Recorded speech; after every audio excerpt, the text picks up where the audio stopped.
On est encore fatigué. La fête a été si longue qu'on semble encore dormir ce matin. Alléluia. Lorsque toi tu te lèves et tu acclames pour le roi des rois, le Seigneur des seigneurs.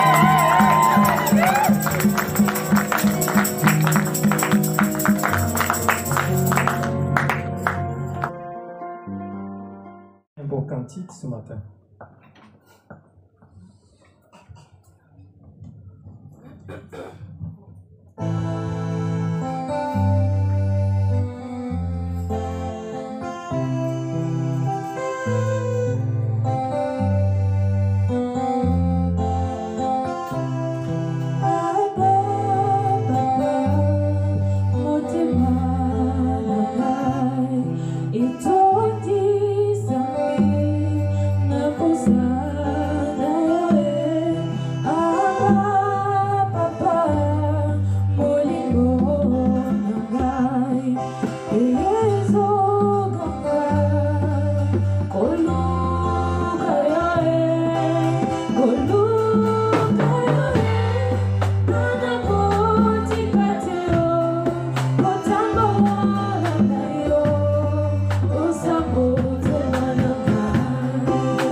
La chorale, je veux vous demander de regarder votre place. Merci beaucoup. Shalom bien-aimés. Shalom. Joyeux Noël. Amen. Bien-aimés, ce matin, nous sommes devant la présence de notre Père. Nous ne sommes pas devant la présence d'un homme, mais nous sommes devant la présence du Roi des Rois. Amen. C'est lui qui dit un mot et la chose s'accomplit. Alléluia. Ce matin, nous avons un thème que le Seigneur a voulu que nous puissions préparer. C'est un thème qui te concerne, toi et moi.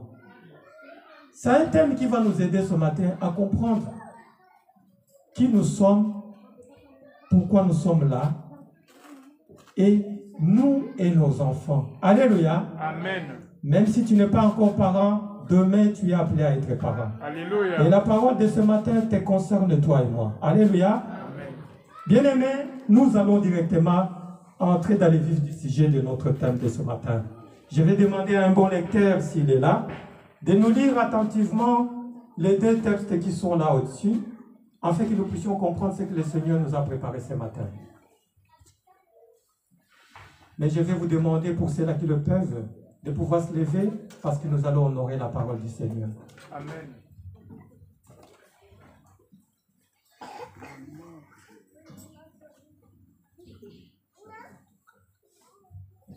Nous lisons la parole de Dieu. Alléluia. Dans le livre de Deutéronome, chapitre 6, à partir du verset 6. Et ces commandements que je te donne aujourd'hui seront dans ton cœur.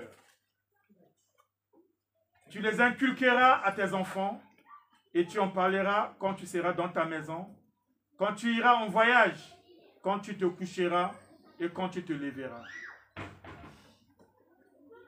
Juges chapitre 2 à partir du verset 6. Josué renvoya le peuple et les enfants d'Israël allèrent chacun dans son héritage pour prendre possession du pays. Le peuple servit l'Éternel pendant toute la vie de Josué et pendant toute la vie des anciens qui survécurent à Josué et qui avaient vu toutes les grandes choses que l'Éternel avait faites en faveur d'Israël. Josué, fils de Nun, serviteur de l'Éternel, mourut âgé de 110 ans.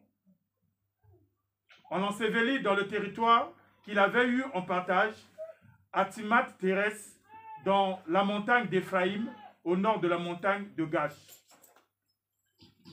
Toute cette génération fut recueillie auprès de ses pères, et il s'éleva après elle une autre génération qui ne connaissait point l'Éternel, ni ce qu'il avait fait en faveur d'Israël. Les enfants d'Israël firent alors ce qui déplaît à l'Éternel, et y servirent les Baals. Ils abandonnèrent l'Éternel, le Dieu de leur père, qui les avait fait sortir du pays d'Égypte, et ils allèrent après d'autres dieux, d'entre les dieux des peuples qui les entouraient. Ils se prosternèrent devant eux, et ils irritèrent l'Éternel. Ils abandonnèrent l'Éternel, et ils servirent Baal et les Astartés. La colère de l'Éternel s'enflamma contre Israël. Il les livra entre les mains de pillards qui les pillèrent. Il les vendit entre les mains de leurs ennemis d'alentour, et ils ne purent plus résister à leurs ennemis. Partout où ils allaient, la main de l'Éternel était contre eux pour leur faire du mal. Comme l'Éternel avait dit, comme l'Éternel le leur avait juré, ils furent ainsi dans une grande détresse. Parole de l'Éternel. Amen. Alléluia, bien-aimés. Je vous en prie, vous pouvez vous asseoir. Bien-aimés, aujourd'hui, nous sommes encore dans cette atmosphère de Noël. Et aujourd'hui, dans notre église, nous mettons en honneur nos enfants. Aujourd'hui, nous aurons les enfants qui vont passer devant nous pour nous faire des sketchs, pour nous amuser. Alléluia, bien-aimés. Amen. Et c'est pourquoi ce thème est basé sur nous et nos enfants. Bien-aimés, la parole que nous venons d'entendre ce matin, on nous parle, Dieu parle à son peuple. Il parle à Israël, son peuple. Parce que depuis le commencement des temps, le Seigneur se base sur la famille. Alléluia. Le Seigneur a établi le socle et l'établissement de son trône dans la famille. C'est là où il puise des serviteurs, c'est là où il puise les gens qui doivent coloniser le monde pour étouffer les œuvres de Satan, le diable. Et nous voyons tout à l'heure dans Deutéronome, le Seigneur a donné un ordre à Moïse, l'ordre qui était un commandement qu'il devait donner aux enfants d'Israël. C'est quoi?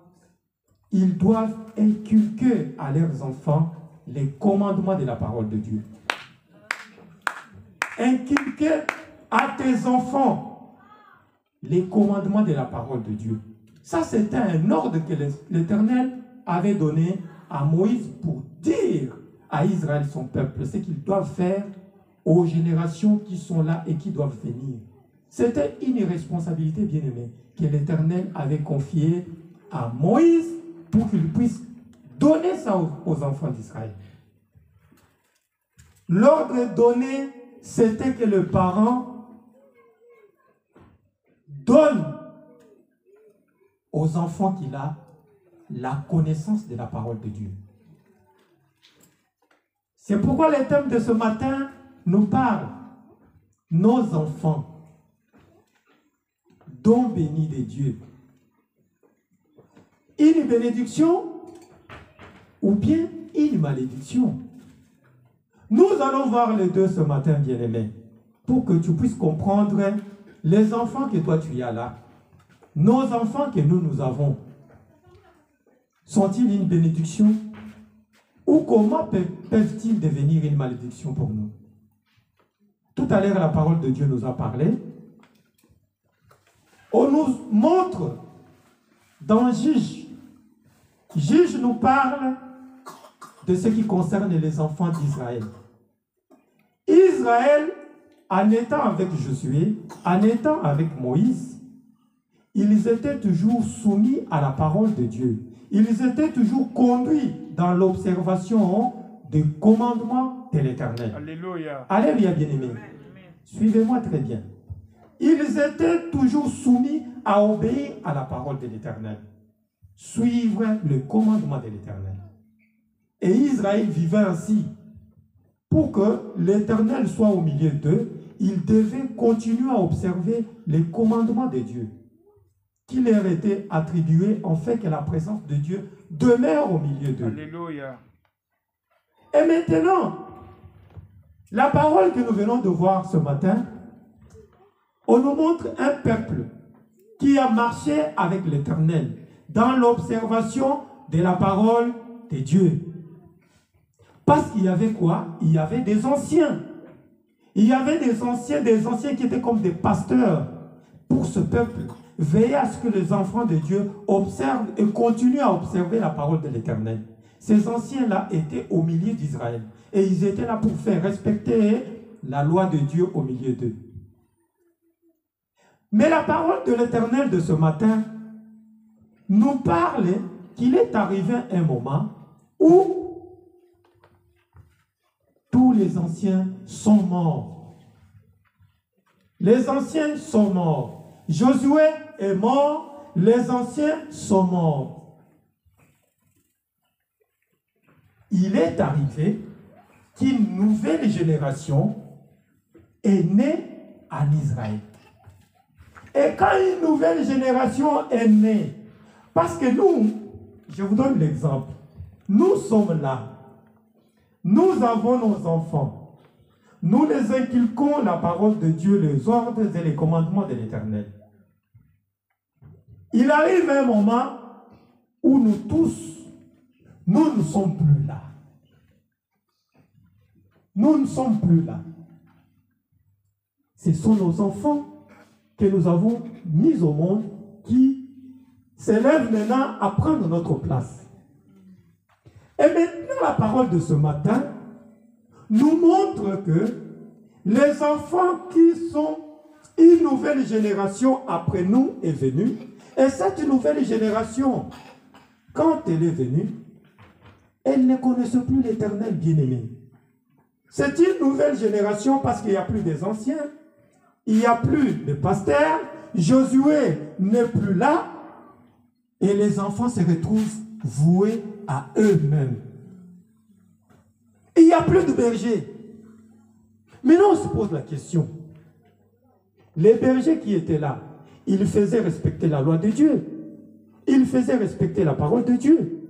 Ils inculquaient aux gens de respecter la parole de l'Éternel. Mais une fois qu'ils sont partis, une fois qu'ils sont morts, on se retrouve avec une génération qui est détruite, bien-aimée. C'est comme si ces anciens qui étaient là, ces pasteurs qui étaient là, n'avaient rien fait. Et c'est ce que nous avons vu dans Josué. La malédiction, c'est comme si elle s'est installée en Israël. Parce que la nouvelle génération, n'ayant pas connu l'Éternel, qu'est-ce qu'ils ont commencé à faire? Ils ont commencé à imiter le monde, bien-aimé. Alléluia. Ils ont commencé à imiter le peuple qui les entourait. Parce que la parole de Dieu n'est plus au milieu d'eux. Maintenant, ils font quoi? Ils prennent pour exemple ces peuples que Dieu les avait interdit de suivre la conduite. Ils ont commencé à imiter la conduite de ce peuple. Et une fois qu'ils ont commencé à suivre la conduite de ce peuple bien-aimé, Dieu a commencé à frapper Israël. La malédiction, c'est comme si elle s'est installée en Israël, dans les enfants de Dieu. Dieu a suscité de peuple pour commencer à sévir ce peuple. Pourquoi? Parce que ce peuple, de mon côté, je peux dire que ce sont des innocents. Ce sont des innocents. Les responsables ne sont plus là. Et les enfants se retrouvent voués à eux-mêmes. Qu'est-ce qu'ils doivent faire? Plus de pasteurs, plus de responsables religieux pour suivre, continuer à prêcher la parole de Dieu. Il n'y en a plus. Voués à eux-mêmes, les enfants commencent à imiter le monde, commencent à suivre l'exemple du monde. Et Dieu, en regardant, Dieu regrette. Et Dieu commence à sévir Israël. Nous avons vu qu'il est arrivé même à les faire vendre. Il les a vendus. Partout où ils allaient, bien aimés, la chicote de l'Éternel était sur eux. Pour les chicoter, pour les malmener, pour les faire du mal. Tout ça, pourquoi? Parce que la parole de Dieu n'était plus au milieu d'eux. Mais la parole de ce matin, qu'est-ce qu'elle veut nous dire, bien-aimés? Qu'est-ce que nous pouvons tirer comme leçon dans cette parole de ce matin? Toi et moi, nous sommes des parents. Nous avons nos enfants parmi nous. Tu es parent, oui. Mais ce dimanche, tu es là, devant la présence de l'Éternel. Tu peux te poser la question. Tu as des enfants. Mais où sont tes enfants? Ces enfants sont-ils venus avec toi? Ou tu es seul devant la présence de Dieu, en train d'écouter la parole de Dieu? Mais les enfants que Dieu t'a donnés là, c'est une responsabilité, bien-aimé. Dieu t'a donné une responsabilité que tu dois assumer. Que tu dois assumer. Les enfants vont de pair avec une responsabilité. Dieu t'a donné des enfants, pas pour en faire ce que toi tu veux, mais c'est une responsabilité que Dieu t'a donnée. Et sache que la responsabilité que Dieu te donne va de pair avec un jugement. Va de pair avec un jugement qui t'attend demain. Tu as demandé des enfants. Mais ces enfants, quand Dieu te les a donnés, c'est pour que tu les éduques dans ce qui concerne la parole de Dieu. Alléluia. C'est pour que tu les éduques sur la voie de Dieu. Tu n'as pas eu les enfants pour les faire copier les habitudes du monde, bien-aimé. Tu as eu des enfants pour qu'ils connaissent Dieu, pour qu'ils marchent dans l'observation de la parole de l'Éternel, pour qu'ils craignent Dieu. Parce que demain, il y a un jugement qui t'attend, sur base de ces enfants qu'il t'a donnés. Tu es un pasteur chez toi, bien-aimé. Chez toi, tu es un pasteur. Tu es le pasteur de tes enfants. Ici, nous sommes à l'église. Nous avons un responsable numéro 1 qui est notre pasteur. Il est notre papa. Il nous observe ici à l'église, tout comme dans nos maisons, des fois. Mais chez toi, tu es un pasteur. Parce que tu as la responsabilité de tes enfants. Les enfants que Dieu t'a donnés. Tu dois les enseigner la parole de Dieu. Tu ne dois pas seulement attendre venir enseigner tes enfants la parole de Dieu. Faire écouter tes enfants la parole de Dieu ici à l'église. Parce que l'église commence à la maison. Amen. Alléluia, bien-aimé. L'église de Dieu commence dans nos familles, dans nos maisons, dans nos demeures. C'est là où commence l'église de Dieu. Ce n'est pas ici, bien-aimé. La parole de Dieu doit commencer dans nos maisons. Une fois que nous avons appris à nos enfants à craindre Dieu à nos maisons, ici, bien-aimés, ils viendront glorifier le nom de l'Éternel. Ils viendront témoigner la gloire de Dieu. Ils viendront témoigner la gloire de Dieu. Mais tu es responsable. Tu te représentes à l'église, mais tu es seul, sans tes enfants. Mais tu es parent. Aucun de tes enfants n'est avec toi. Et si tu en as deux, un est resté à la maison, mais tu es venu avec deux. Si tu en as trois, un est venu et deux sont restés à la maison.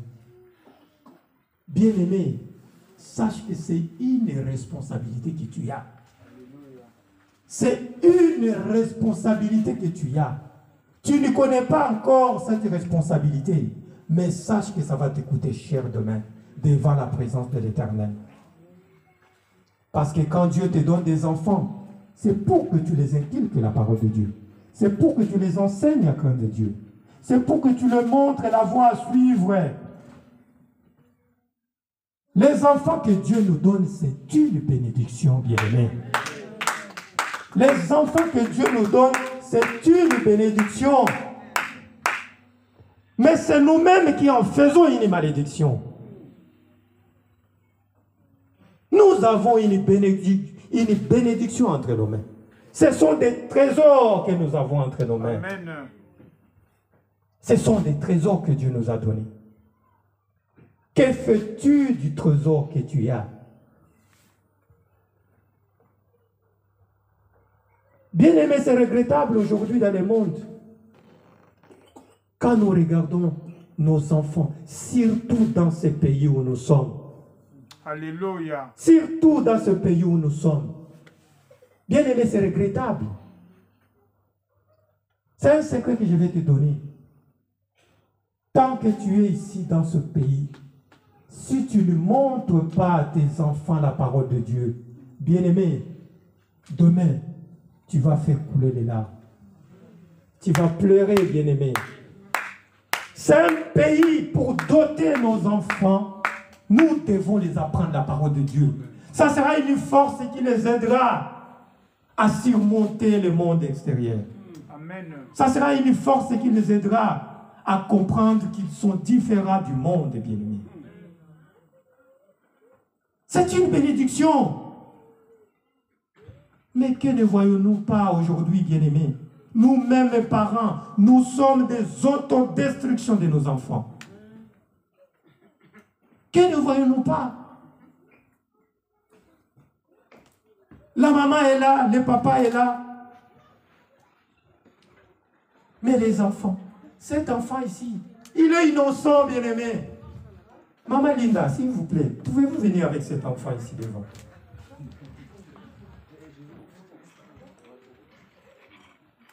Vous pouvez vous tourner devant l'Assemblée du peuple de Dieu. Vous voyez cet enfant bien-aimé. Cet enfant, ce n'est pas lui qui a voulu venir dans le monde. Cet enfant, s'il est là, c'est parce qu'il y a eu deux personnes qui ont voulu que cet enfant vienne dans le monde. Il était auprès de Dieu. Tranquille. Mais des parents ont décidé pour que cet enfant vienne dans le monde. Et l'enfant est venu. Il est venu, il est innocent. Il ne connaît pas le monde. Il ne connaît pas le monde. C'est un pauvre enfant innocent. Ce n'est pas pour rien que Dieu nous dit de ressembler aux enfants. C'est parce qu'ils sont innocents. Inoffensifs même. Ils ne dépendent que de leurs parents. Ils ne dépendent que de leurs parents. Tu peux le prendre, tu le laisses à Bégon là. Il est perdu. Il est perdu. Ce qui va les délivrer, ce sont ses pleurs. Il va commencer à pleurer sa maman, il va commencer à pleurer son papa. Parce que c'est le seul responsable qu'il connaît. Innocent. Mais il vivait quelque part. Il était auprès de Dieu, mais des personnes ont décidé pour que cet enfant vienne. L'enfant est venu par décision de deux personnes. Il est là, mais qu'est-ce qu'il demande? L'éducation. Amen. Alléluia. Amen. Il demande quoi? L'éducation. Bien-aimé, cet enfant, tu peux en faire une bonne personne et tu peux en faire une mauvaise personne. Bénédiction ou malédiction. Tu peux en faire une bonne personne et tu peux en faire une malédiction pour le monde. Parce qu'il est innocent. Ce que toi tu vas lui donner, c'est ce qu'il va assimiler. Parce qu'il ne connaît rien. Il ne connaît rien, bien-aimé. Étant innocent, il apprend ce que nous lui donnons. Alléluia. Si toi tu l'apprends à aller dans des bars étant enfant, à voler, à mentir, à faire n'importe quoi, à manquer du respect aux adultes. À prendre la drogue. Et la drogue, merci pasteur, qu'est-ce qu'il va faire? Il va faire ce que toi tu lui as. Parce que lui, il ne sait rien. Il va se dire que ce que maman et papa me donnent, c'est ce qui est bon. Je vous en prie, maman Linda, vous pouvez regagner votre place. Merci. Maintenant, bien-aimé, ce pauvre enfant qui est venu dans le monde, Dieu te l'a confié. Il s'est dit que ce sont les enfants qui ont demandé des enfants. Il sait que ce qui vient de la main de Dieu est toujours meilleur. Parce que la Bible nous dit que Dieu ne peut jamais donner du mauvais à ses enfants. Le Seigneur, dans son trône, il dit à la famille Timothée, je vais leur donner un prophète. Je vais leur envoyer un prophète comme cadeau pour que ce prophète, eux, ils puissent lui donner une bonne éducation afin que cet enfant demain puisse délivrer le monde.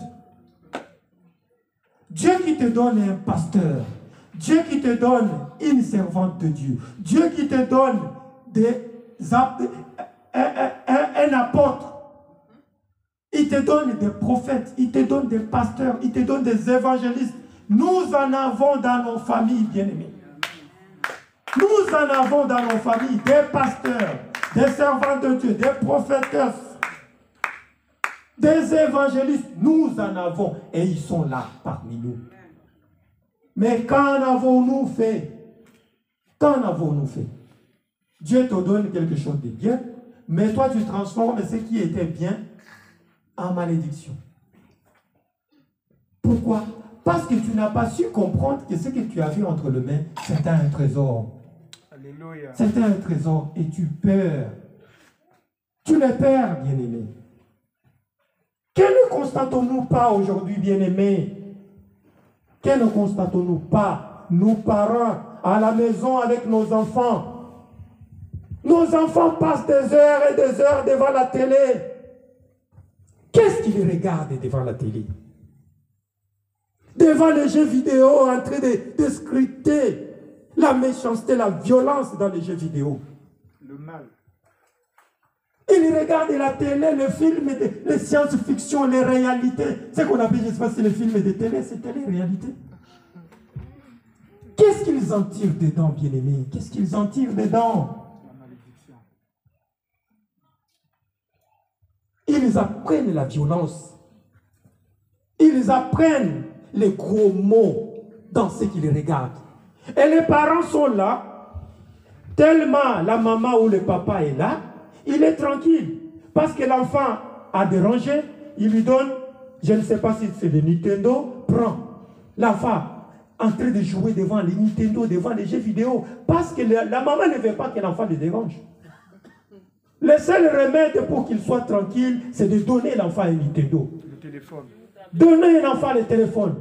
L'enfant apprend la violence tout en étant déjà enfant. Il apprend déjà la violence.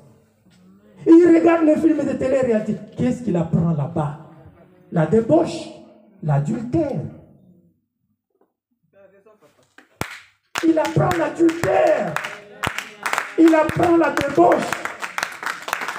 Il apprend la méchanceté. Qu'est-ce qu'il apprend? Qu'est-ce qu'il apprend dans ces choses-là? Le gros mot, savoir, ne pas respecter les adultes. Tout ça, c'est nous qui sommes responsables de tout cela. Nous, les parents. Bien-aimés, éveillons notre conscience. Éveillons notre conscience et comprenons que ce que Dieu nous a donné, demain nous allons passer devant un jugement. Amen. Tu vas passer devant un jugement. Le Seigneur va te demander, qu'as-tu fait de l'enfant que je t'ai donné? Les enfants, ils apprennent même à fumer dans tout ce qu'ils regardent à la télé. Même avant. Nos filles perdent leur virginité sur base de ces films de télé-réalité qu'ils regardent. Combien de nos enfants aujourd'hui ont encore leur virginité? Combien de nos enfants en ont encore? Ils ont tout perdu parce qu'ils sont dans un monde pervers. Ce qu'ils voient, c'est ce qu'ils copient. Et ils mettent en pratique. Parce que nous ne faisons pas notre devoir comme il faut. À la maison, il n'y a pas la prière, bien-aimés. Les parents ne se réunissent pas pour prier en famille. La vie de prière n'existe pas. La parole de Dieu ne se prêche pas à la maison.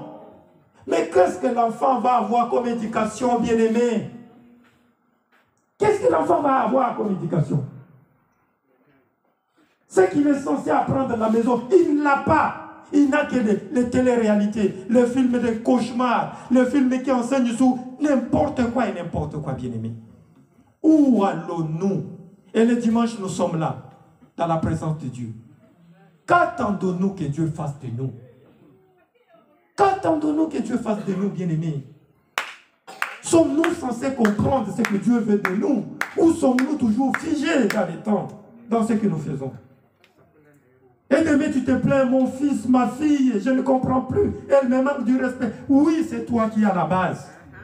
C'est toi qui as la base. Tu n'as pas su donner une fondation solide à ton fils, à ta fille. Demain, tu te plains qu'elle ait 3, 4 maris. Demain, tu te plains que ta fille, elle n'a pas une stabilité dans son couple. Bien-aimés, nous sommes des responsables de tant de malheurs que nous vivons. Nos enfants sont devenus une malédiction pour nous. Parce que nous n'avons pas su comprendre comment il faut éduquer nos enfants. Bien-aimé, la seule chose qui t'aidera avec l'éducation de tes enfants, c'est cette parole de Dieu. Amen. Si tu ne l'adoptes pas dans ta maison, si tu ne l'adoptes pas, sache que demain tu vas faire couler les larmes. Tu vas pleurer, bien-aimé. Le monde est impitoyable tellement, il ne va pas te laisser tranquille. Aujourd'hui, tu apprends à prier, oui. Mais sache que le temps que tu as passé derrière, l'enfant a grandi. Ce n'est pas à 18 ans que tu vas éduquer ton enfant. Il y a un adage chez nous qui nous dit qu'un arbre, on sait le redresser quand il est encore petit, non? Ce n'est pas que quand il sera déjà un grand arbre que tu vas commencer à chercher à le redresser. Il sera trop dur à redresser. Et c'est ce que nous voyons aujourd'hui. Les enfants qui manquent du respect à leurs parents. Bien-aimés, faisons attention. La Bible nous dit, montre l'enfant les chemins de l'Éternel. Montre l'enfant les voies de l'Éternel. Quand il grandira, il ne va pas s'oublier. Et il ne s'en écartera jamais. Alléluia, bien-aimés. Soyons des responsables qui comprennent ces choses-là. Le monde que nous vivons est impitoyable pour nos enfants. Si toi, tu ne sais pas donner de meilleur à tes enfants, sache que demain, tu seras comme ces enfants d'Israël qui, étant innocents, les anciens ne sont plus là. Josué est mort, les anciens sont morts, les enfants se retrouvent sans éducation chrétienne et ils commencent à faire du n'importe quoi devant la présence de l'Éternel. Et c'était la chicote qu'ils avaient à subir au jour et nuit devant le Seigneur.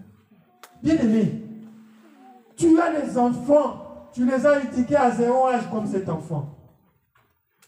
Tu t'es poumoné pour que tes enfants arrivent à maturité, pour que tes enfants arrivent à faire de belles études et à être des gens honorables, des gens qui vont t'essuyer des larmes demain. Mais il arrive que, du fait que tu les as donné une mauvaise éducation, à 18 ans, ce sont tes enfants qui commencent à te maudire, toi, papa. Qui commencent à te maudire, toi, maman. Nous en avons ici. Des enfants qui ont juré, je ne verrai plus ma mère. Moi et ma mère, c'est fini. Moi et papa, c'est fini. Mais pourquoi cet enfant peut arriver à prendre de telles décisions? La malédiction. La malédiction, oui. Les parents, on n'a pas su redresser les enfants. Les enfants sont tordus maintenant. Et ils commencent à nous créer des soucis. Et une fois fois qu'il nous crée des soucis, il parle contre nous. Et une fois qu'il parle contre nous, nous répliquons. Et quand nous répliquons, c'est quoi? Nous maudissons nos propres enfants maintenant. Nous les maudissons sur base de nos propres erreurs que les enfants ont cumulées. Et à la fin, nous récoltons quoi? La malédiction dans nos familles. Bien-aimés, faisons très attention. Nos enfants sont tellement très dangereux s'ils n'ont pas une bonne éducation. Ils sont très dangereux. Je vais vous parler d'un petit témoignage ce matin. Ce témoignage va vous surprendre, bien-aimés. Moi que vous voyez là, j'ai vécu dans une famille où la parole de Dieu n'existait pas. La parole de l'Éternel n'existait pas. Nous, on a grandi sans la connaissance de la parole. La parole de Dieu, moi, je l'ai cherchée moi-même. Je l'ai cherchée moi-même. Je suivais les gens qui allaient à l'église. Et à l'époque, qu'est-ce qui m'a mené à l'église? Parce qu'à l'église, on distribuait des petits papiers comme ça, avec des photos de Jésus, on enseignait, on montrait. Donc, ce sont des photos. On les appelait, je ne sais pas si c'est... Je ne sais pas. Dans l'église protestante. Des photos, on appelle ça des illustrations. Je pense que c'est des illustrations. Donc, les pasteurs venaient avec beaucoup comme ça, à l'école de dimanche. Et une fois qu'on nous enseignait, nous, on ne suivait pas les enseignements. On attendait juste au moment où on distribuait ces papiers-là aux enfants. Et j'allais à la maison, j'en faisais une collection. Parce qu'il y avait des photos de Jésus, tout ça. On nous apprenait juste à chanter comme on est en train de faire là-bas. Et à la fin, on nous distribuait ces illustrations-là. Bien aimé, moi, la famille dans laquelle je suis né, mon père, c'était un chef coutumier. Et vous savez, les chefs coutumiers, ils sont plongés dans le mal. Dans la sorcellerie à l'extrême, je vous dis. Nous sommes nés dans ces familles comme ça.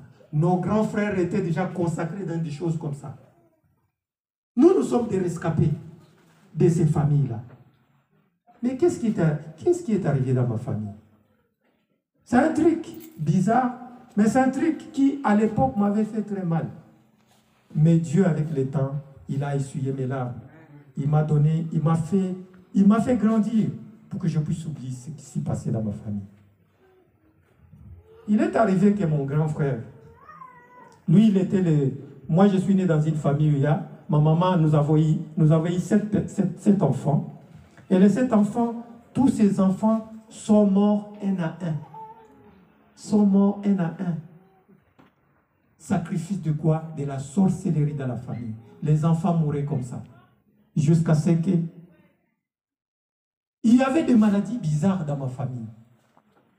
Il y avait le sida qu'on jetait aux gens comme ça dans la famille. Et les gens mouraient, soi-disant qu'ils ont le sida, mais il n'y avait pas de sida. C'était juste de la sorcellerie, les pratiques mystiques. Mais ce qui est grave, c'est qu'il est arrivé un jour, mon grand frère, le deuxième de la famille, il était tellement quelqu'un qui était plongé dans les drogues, il fumait, il buvait beaucoup. Et ce grand frère, il s'est trouvé une petite amie. Et en se trouvant une petite amie, il est venu avec cette petite amie à la maison, chez maman. Il a laissé, parce que lui, il était chauffeur. Il conduisait des grands camions. Mais, lui, il est allé dans son travail. Et le soir, il revient, bien aimé. Il fait... on ne sait pas s'il y a quelqu'un qui l'avait informé. On ne sait pas. Mais le monsieur arrive, il est déjà bourré d'alcool. Et il veut commencer à taper sa femme, sa fiancée. Oh non, toi, on m'a dit que tu es sorti avec tel, qu'on t'a fait avec tel. Mais maman dit, non, ta copine, elle est ici depuis toute la journée. Elle n'est pas sortie. Qui t'a dit? Non, m'a dit, je vais juste la taper. Bien aimé, maman faisait maintenant comme bouclier pour protéger sa belle-sœur, sa belle-fille, pour qu'elle ne soit pas tapée par mon grand frère. Qu'est-ce qui s'est passé, bien-aimé? C'est une histoire triste, mais que je vais vous raconter pour vous faire voir la gravité de nos enfants s'ils n'ont pas une bonne éducation chrétienne. La maman a fait bouclier pour que les grands frères ne puissent pas taper sa femme devant la présence de maman. Et elle était toujours là pour faire obstacle à cela. Et à la fin, maman a laissé un passage pour que la belle-fille puisse entrer dans la maison, afin qu'elle puisse maintenant barricader le chemin d'entrée pour que les grands frères ne puissent pas suivre sa belle-sœur, sa copine dans la maison. Maintenant, qu'est-ce qui s'est passé? Le grand frère usait violence pour pouvoir entrer dans la maison. Mais la porte, maman avait tiré la porte derrière. Le grand frère usait violence maintenant pour tirer maman de côté, en fait qu'il puisse entrer avec. Parce qu'il était déjà sous impulsion d'un esprit bizarre. Démoniaque. C'était un peu démoniaque, bien aimé. Et la maman, le grand frère poussait la maman. Et comme la porte était fermée, bien aimé, qu'est-ce qui est arrivé? Il a donné un coup de force, de pied, un coup de pied à la porte. Et en donnant ce coup de pied, le coup de pied a manqué la trajectoire et a atterri dans les côtes de la maman. Et a brisé notre maman 2 côtes. Maman est partie à l'hôpital et maman est morte. Elle est morte le même jour. Vous imaginez?